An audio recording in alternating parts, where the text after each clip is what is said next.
नमस्कार, मैं हूँ राधा राणा और आप देख रहे हैं आर्यभट्ट टाइम्स। इस वक्त की बड़ी खबर बिहार की राजनीति से आ रही है, जहां 2025 के विधानसभा चुनाव को लेकर सियासी सरगर्मी तेज हो चुकी है। बिहार की सबसे बड़ी विपक्षी पार्टी राष्ट्रीय जनता दल यानी आरजेडी में पटना में एक महत्वपूर्ण बैठक बुलाई, जिसमें पार्टी के सांसदों, विधायकों, विधान पार्षदों और वरिष्ठ नेताओं ने हिस्सा लिया।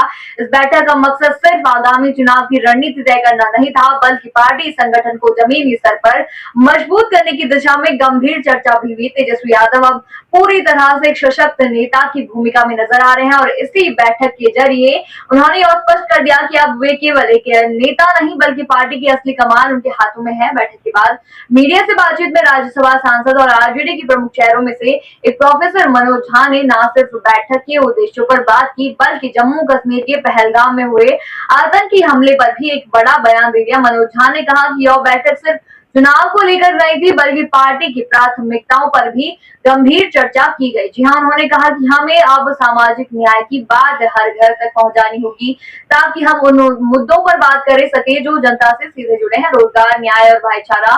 उन्होंने इस बात पर जोर दिया कि चुनाव तो आते जाते रहते हैं, लेकिन हमारी विचारधारा और प्राथमिकताएं हमेशा स्पष्ट और अडिग होनी चाहिए।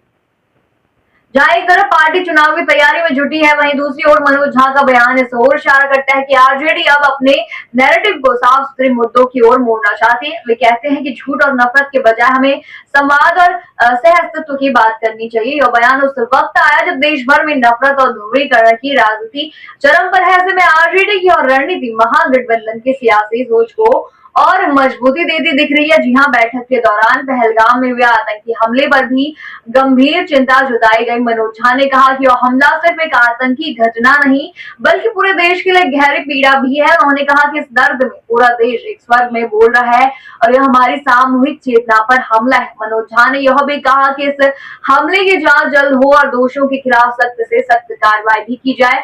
उन्होंने केंद्र सरकार से अपील की कि इस घटना पर कोई राजनीतिक बयानबाजी न हो, बल्कि एकजुट होकर आतंक के खिलाफ कार्रवाई की जाए।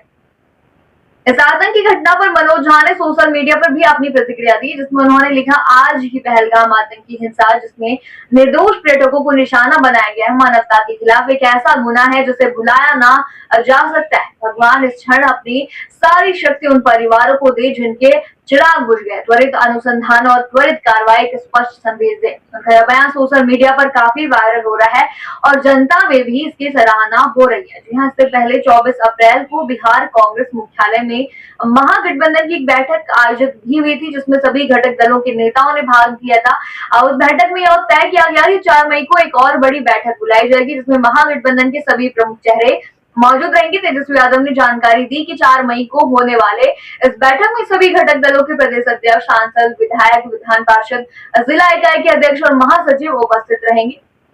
इस बैठक में सीट शेयरिंग से लेकर साझा घोषणा पत्र तक पर चर्चा संभव है। आरजेडी की इस सक्रियता को देखते हुए साफ है कि पार्टी अब चुनावी मोड़ में पूरी तरह आ चुकी है। तेजस्वी यादव लगातार कार्यकर्ताओं, नेताओं को संगठित कर रहे हैं और अब पार्टी की सोच सिर्फ विरोध तक सीमित नहीं है, बल्कि सत्ता में वापसी की गंभीर तैयारी के रूप में उभर रही है। वहीं महागठबंधन की आगामी बैठक से भी स्पष्ट होगा कि क्या विपक्ष एकजुट होकर बीजेपी को चुनौती देने में सफल हो पाएगा या नहीं। बिहार की राजनीति हमेशा से जटिल और रणनीतिक रही है।